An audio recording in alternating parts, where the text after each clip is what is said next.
안녕하세요. 반갑습니다. 주정근 인사드립니다. 자, 한국 PNC 코드번호 256840입니다. 자, 오늘 처음 브리핑을 드리게 됐습니다. 좀 간단하게 조사를 좀 해봤는데, 지난 7월 달 이후부터 9월까지 엄청난 강세 흐름들을 보였었죠. 만개 한 6천원? 6천원대, 7천원대 흐름을 보여주고 있었는데, 6만원대까지 급등한 적은 있었습니다. 자, 이때 좀 올라갔었던 게 일단 경구용 치료제, 거기에 따른 이제 기대감들이 많이 유입이 됐던 것들. 그래도 이제 주가가 좀 많이 떨어졌어요. 이후에 좀 많이 떨어지면서 한 7천억 원 가량의 시총을 형성을 하면서 14,000원대 흐름들을 좀 보여주고 있는데 너무 급격하게 올라갔죠. 올라갔기 때문에 급격하게 올라갔는데 실적이 뒷받침이 되거나 물론 이제 바이오 기업이긴 합니다만 이 주가를 받쳐줄 수 있는 투자 심리가 무너졌을 때 그거를 이제 좀 받쳐줄 수 있는 투자 심리가 좀 어, 동반이 되기 위해서는 그래도 이 기업이 탄탄한 기업인가, 큰 돈을 내가 넣어놔도 안정적인 기업인가, 그런 부분에서 실적을 좀 받쳐줘야 될 필요가 있을 것 같다. 주가가 너무 이제 어 뭐랄까 이 기업의 주가가 여기가 맞느냐, 여기에 대한 좀 합당한 근거가 좀 있어야 될 거잖아요. 지금 주가가 보면 좀 많이 떨어졌는데 596배 PER을 형성을 하고 있습니다. 실적이 다행히 적자는 안 나고 있는 기업이다라는 것들을 좀 알 수가 있죠. PER만 딱 보면 연간 실적들을 봤을 때 매출이라든가 영업이익이 좀 영업이익이 한 9억 원? 근데 이제 7천억이다.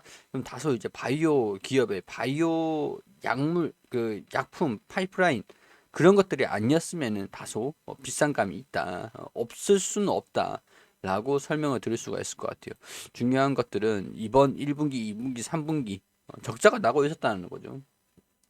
이번 실적이 흑자가 날 것이냐, 적자가 날 것 같다. 라고 보는 거잖아요. 그렇기 때문에 이 기업이 주가가 당시에 이제 지난 3분기였기 때문에 3분기 이후에 주가가 폭락이 나오는 모습들을 보여준다고 하더라도 이게 실적의 어, 당기 순이익도 낙폭이 좀 확대가 됐었기 때문에 약간 이런 부분들이 영향이 좀 없지는 않았을 것 같다. 분명히 있었을 것이다.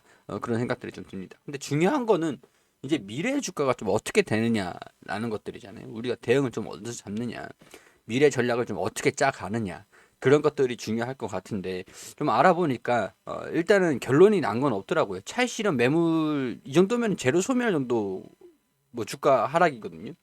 재료가 소멸이 됐다라고 판단해서 매도하는 물량들이었다고 생각이 되는데 일단은 뭐 이게 아직까지 결정이 된 건 아닌 것 같다라는 생각이 드는 게 일단은 한번 좀 살펴볼게요.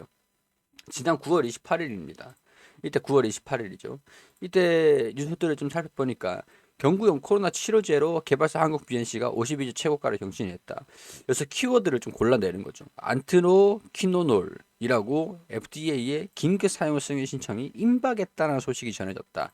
근데 이게 임박했었다라고 하던가 시중에 뭐 경구용 치료제가 출시가 됐다라고 하면은 지금 주가 흐름들이 이렇게 보여지는 않았을 것 같아요. 아직까지 좀 딜레이 되고 있을 것 같다는 생각이 들고요. 그래서 키워드를 보면은 코로나19 치료제 안트로키노놀 FDA 임상 2상 대상 확대 승인을 받았다. 그럼 3상에도 남아 있겠죠. 3상. 지난 이제 3분기에 임상 2상 결과 확인 후 긍정할 경우에 임상 시험 결과 보고서를 바탕으로 FDA에 긴급 사용 승인 신청을 할 계획인 것으로 알려졌다. 그리고 지금 이제 와서 알 수 있는 부분들은 일단 여러 가지 요인들은 있겠지만 일본의 유나이티드 이뮤니티, 오미크론 변이 델타 코로나 백신 개발, 라이센싱, 백신도 같이 좀 접근을 하고 있는 것 같고요. 자, 이 기사 같은 경우에서는 2월 6일에 나왔던 기사입니다. 먹는 코로나 치료제 연내 FDA 긴급 승인을 기대를 하고 있다. 일단 기대를 하고 있는 내용들이고 임상 중간 결과에 따르면 사망 호흡 부전이 없는 100% 호흡 회복을 좀 보여주고 있다라고 하는 것들 때문에 좀 이제 치료제로서 효과를 좀 입증을 했다라고 기대를 할 수 있는 몇 안 되는 종목 중에 하나인 것 같긴 해요. 아직 적잖은 기업들이 치료 효과 입증에 실패했지만 아직까지 성과를 기대해 볼 만한 기업이 남아 있다. 그 중에 한국 BNC가 하나인데 골든 바이오텍이 개발한 경구용 코로나19 치료제를 라이센스인 기술 매입하는 중인데 그 FDA 임상 2상이 지난 연말 마무리됐다. 임상 3상을 진행될지 긴급 사용 승인 신청이 나와줄지 결과 분석 데이터가 4월 전후로 나온다라고 하죠. 그렇게 정식 승인을 위한 임상 3상이 진행될 예정인데 아직까지 시간은 남아 있다라고 볼 수 있습니다. 임상 2상이 끝난 거고 임상 2상에 대한 데이터가 4월 전후로 나온다라는 거고 아직까지는 데이터가 긍정적인 데이터가 나왔다라는 거고 기대를 해볼 만하다 아직까지는 딱 거기까지인 거예요. 물론 FDA 승인이 나왔다. 세계적인 치료제, 세계가 필요로 하는 치료제, 경구용 치료제가 나온다. 근데 그거를 한국 BNC가 이거 여기에 따른 실적이 긍정적으로 반영이 될 것이다. 라고 하면은 당연히 그때 돼서 주가가 분명히 올라갈 수 있을 겁니다. 올라갈 수 있을 거지만 아직까지 시간적인 부분들이 남아 있다라는 것들이죠. 여기 이 기사를 통해서 알 수 있는 게 4월 여기서 이 약물 이름이 안트로키노놀인데 임상 2상이 종료가 됐고 데이터가 4월에 나오고 긴급 사용 여부는 지켜봐야 될 거지만은 일단은 임상 중간 결과는 긍정적이었고 임상 데이터 3상이 진행이 될 것으로 보인다. 그리고 또 이제 유상증자까지 진행하고 있다. 자, 일단 어떤 회사인가 이런 보면은 뭐 이런 것들을 이제 관심 있으신 분들은 좀 찾아보시면 될 것 같아요. 지금 시간 관계상 넘어가도록 할게요. 안트로키노놀 임상 이상을 종료가 된 그 약물이죠. 이게 2022년 1월 27일에 나온 기사입니다. 100% 피험자 회복, FDA 긴급 승인의 청신호가 커졌다. 일단 임상 3상가 남아 있다라는 것들 우리가 명심해야 될 거고요. 임상 3상을 진입을 하면서 긴급 사용 승인 신청 여부들도 같이 나오지 않을까. 같이 긴급 사용 승인 신청을 하면서 임상 3상을 같이 할 수 있습니다. 그렇게 되면은 가장 가능성이 높은 게 긴급 사용 승인 신청을 넣었어요. 그러면 임상 3상도 같이 좀 데이터를 보자. 중간 결과나 보통 이런 식으로 진행이 됩니다. 시간이 좀 많이 남았다. 많이 남았다라는 것들이 되겠죠. 모든 피험자가 투약 후 한 달째 되는 시점에서 100% 회복률을 보인 것으로 나타난 만큼 앞으로 임상 일정이 빠르게 진행될 것으로 보인다. 아직까지 시간은 남아있다. 냉정하게 따지고 보면 자 최종 임상 시험 결과 도출 예정이다. 2월, 4월 아니면 3월에 나올 것 같다라고 보는 거죠. 근데 임상 시험 결과가 충분히 나올 수는 있습니다. 근데 좀 살짝 우리 이런 데이터라는 게 조금 그래요. 바이오의 좀 특징이긴 한데 스케줄이 항상 딜레이가 되더라. 스케줄이 항상 딜레이가 돼요. 3월에 데이터가 나올 것 같아. 예상입니다. 예상이기 때문에 확실하게 언제 데이터가 나와줄지 이거를 3월에 나온다라고 했을 때 3월에 나온대라고 무조건 믿고 있을 수는 없겠죠. 3월 말에서 4월 사이에 도출된 예정인 겁니다. 살짝 늦을 수도 있어요. 4월까지는 좀 여유롭게 보시는 게 좋을 것 같고요. 이 데이터가 좀 긍정적으로 좀 나와줄 것으로 좀 기대를 하고 있는 상황들이다. 그런 기대는 확증이라기보다는 그냥 단순히 기대다. 기대다 이렇게 보시면 될 것 같아요. 이거 우리가 지금 뭐 결과가 어떻게 나올지 우리가 확신을 할 수는 없잖아요. 안트로키노를 판권을 보유하고 있는 한국 BNC 유상증자 일정이 수년이 됐다. 자, 일단 이 살짝 밀렸다라고 하는가 봐요. 신주 배정일이 권리락이 10일에서 26일, 한 16일 가량으로 늦춰졌으며 구조조 청약 청약의 경우 3월 7일에서 8일 양일간 진행되며 그 일반 공모 청약 3월 14일에서 15일 진행될 예정이다. 2천억 원 규모 유상증자를 하기로 했다. 근데 보통 이제 주가가 기업 가치가 좀 컸다라고 하면은 2천억 원에 대한 부분에 물량이 이렇게 크지 않다라고 볼 수 있겠지만 이거는 주가가 좀 많이 떨어지고 난 다음에 7천억을 형성을 하고 있기 때문에 2천억 원이 더 들어온다라고 했을 때 이 일주당 가치에 대한 부분들은 필수적으로 조금 조정을 좀 받을 수가 있지 않을까. 일단 물량이 좀 늘어난다라는 것들은 당연히 부담스러울 수밖에 없습니다. 실질적으로 수익이 나가지고 영업이익이 1분기, 2분기, 3분기 뭐 연결은 없는 상황들이니까 연간. 자, 연간이나 별도랑 뭐 크게 자산이 차이가 나진 않는 상황들이니까 자, 별도 기준으로 봤을 때도 1분기, 2분기, 3분기, 4분기에 100억 원 이상 흑자가 뭐 거의 80억 원 가까이 흑자가 나지 않는 이상 영업이익이 흑자가 나지 않는 이상은 어, 영업이익을 뭐 적자를 피하기가 좀 어려워 보이는 상황들이죠. 그러면 기업 가치, 이 기업의 자산이 좀 낮아진다라고 볼 수 있는 상황들이잖아요. 낮아지는데 2천억 원을 더 매수를 한다. 유상제를 더 진행을 한다. 주식 수를 더 늘린다. 자, 그렇게 되면 분명히 1주당 이 기업 가치를 시가총액의 주식수를 뺀 게 지금 주가잖아요. 주가잖아요. 시가총액의 주식수를 뺀 게. 시가총액이 좀 더 낮아질 수 있는 시가총액이 더 증가된다라고 보더라도 주식수가 더 엄청나게 증가된다라고 하면은 1주당의 가치가 희석이 될 수밖에 없을 겁니다. 더군다나 흑자가 나는 상황들이 아니고 적자가 나는 상황들에서는 이 충격이 더 크다라는 거죠. 더 크다라는 거죠. 그렇기 때문에 유상증자라는 것 자체만을 봤을 때는 악재다. 그렇게 좋은 상황들은 아니다. 좋은 상황들은 아니다. 유상증자를 발표를 했을 때도 발표를 제일 처음에 했을 때가 한 12월인가 아마 그때쯤 했다라고 하는데 12월 됐나? 아마 그 전에 발표를 했지 않았을까 싶은데 유상증자가 최초로 어, 이 발표를 한 것들을 아마 12월 1일이 되네요.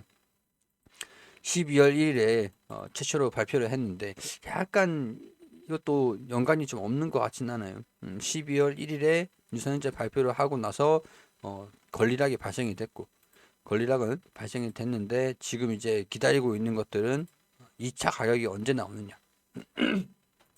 자, 봤을 때 자, 일단 권리락은 발생이 됐습니다. 사실 이거를 제가 이전에 유상증자를 발표를 했을 때 12월 달에 제가 한국 BNC를 브리핑을 드렸다라고 하면은 좀 안내를 드렸을 거예요. 제가 유상증자를 브리핑을 드릴 때 권리락이 발생이 되기 전에 비중을 좀 줄여놨다가 권리락 때 이 종목은 다른 종목들은 좀 이게 유상증자의 전략 차이가 조금 있긴 합니다.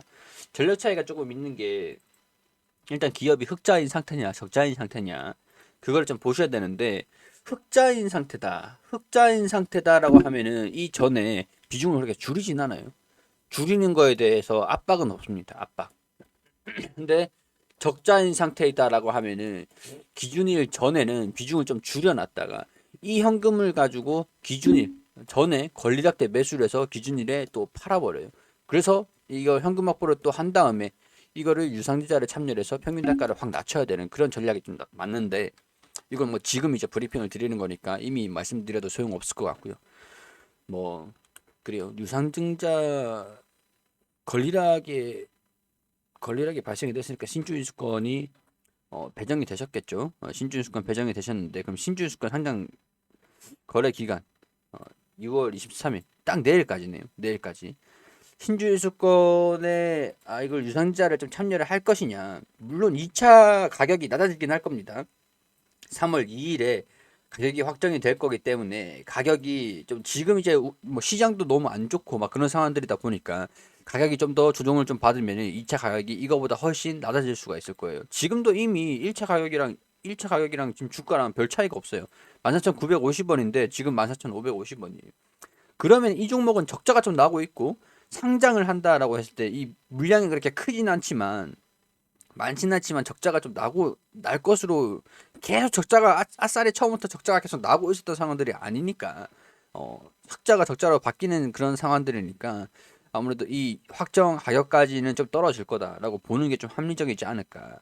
그러게 되면 우리가 유상자를 참여를 할 것이냐 그런 것들을 고민을 한번 하는 거에서 좀 소극적이긴 할 수 있겠죠. 소극적이게 될 수밖에 없을 겁니다. 1차 가격이 이미 왔어요. 이미 이 1차 가격이 왔기 때문에 2차 가격이 3월 2일 유상증자 가격이 확정이 된다라고 하면은 이 가격까지 내가 유상증자를 굳이 받을 것인가 그런 것들에서는 적자로 전환이 되면서 투자 심리가 위축이 될 수밖에 없을 겁니다. 그렇기 때문에 확정 예정일에 주식을 확인을 하는 것보다는 지금 신주인수권을 이 신주인수권 증서를 매도를 한 다음에 현금 확보를 해놓고 상장일 있죠, 상장. 일단 유상증자는 피하는 거예요. 상장 예정일이 3월 30일이에요. 3월 30일에 주가가 풀리고 2차 가격이 이 확정 가격이 만약에 13,000원, 12,000원이 된다. 12,000원이 된다. 예를 들어서 11,000원이 된다라고 했을 때 일단 유상증자를 11,000원에 사느냐 아니면은 3월 30일에 11,000원대 주가 움직임들 보면서 또 만원대 이렇게 내려오면은 이 가격으로 낮은 가격으로 사느냐 어떻게 접근을 할 것이냐 이런 부분들을 차라리 난 유상증자에 참여를 할 것인지 아니면은 이 상장일의 주가 움직임들 상장일 이후의 주가 움직임들을 보면서 할 것인지 굳이 뭐 적자 발표하는 것들을 기다릴 필요는 없잖아요. 기다릴 필요는 없잖아요. 4월이라고 하는데 4월이나 3월이라든가 임상 결과가 좀 나올 것 같다. 어쨌든 간에 결과가 나올 것 같다라고 하는데 이 결과를 확인해보고 그때 이제 시가로 산다라고 해도 이걸 이 확정 가격이랑 시가랑 별 차이는 안 날 것 같거든요. 그 구간에서는. 그럼 내가 유상자를 할 것이냐 이런 부분에서 참여 여부들에서 소극적일 수밖에 없을 것이다. 소극적이다라고 하면은 내가 굳이 나도 유상자를 참여를 해가지고 투자 심리를 뭐 받아낼 필요는 없다. 받아낼 필요는 없을 것 같다. 그런 것들을 좀 설명을 드릴 수 있을 것 같아요. 일단은 저는 살짝 다른 걸 떠나서 일단은 시간이 좀 남아 있다라는 것들이고 뭐 물론 이제 청사진을 그리고 있을 겁니다. 보면 임상에 대한 부분들도 사용을 할 거고 근데 시설 자금이라도 사용을 할 거고 뭐 자금 사용 목적 보면은 시설 자금으로 사용하고 채무 상환 자금으로 사용하고 운영 자금으로도 사용을 한다. 자, 운영 자금은 연구 개발, 회사 운영 경비, 시설 자금. 글쎄요. 좀 일단 좀 봐야 될 것 같습니다.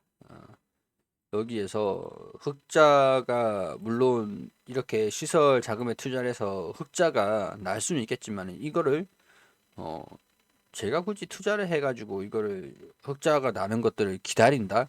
어 그거는 좀 시간적인 부분들이 좀 너무 필요할 것 같다라는 생각이 좀 들기 때문에 차라리 좀 그 뒤에 시설 자금이라든가 뭐 흑자가 날 수 있다라는 전망이 그런 좀 긍정적인 전망이 나왔을 때 재투자하는 방법들도 나쁘진 않을 것 같다는 생각이 들기 때문에 저는 조금 좀 보수적으로 지켜볼 필요가 있지 않나 그런 생각들이 좀 듭니다. 자, 신주인수권을 매각을 할 수 있는 마지막 날이에요. 지금 한국 BNC가 주가 신주주권 16R이라고 계좌에 있을 겁니다. 이거를 지금 파실 분들도 다 파시고 통상적으로 신주주권이 전일 강세 좀 이제 흘러갈수록 거래량이 좀 줄어들면서 약세를 좀 보이는 경향이 좀 있긴 있어요. 있긴 있는데 지금 830원, 830원. 자, 그럼 830원 플러스 유상증자가 1,400 지금 14,500원이라고 했죠. 지금 예전 가격이 14,550원. 물론 이거보다 떨어질 거예요. 떨어져가지고 11,000원으로 잡는다라고 해도 14,550원 이렇게 진행을 하면은 15,000원이에요. 이 지금 이제 1차 가격으로 계산을 해도 지금 주가 14,950원입니다. 이미 유상증자 신주인수권의 기대감이 한번 빠지고 있는 상태다. 830원이죠. 그리고 11,000원이다.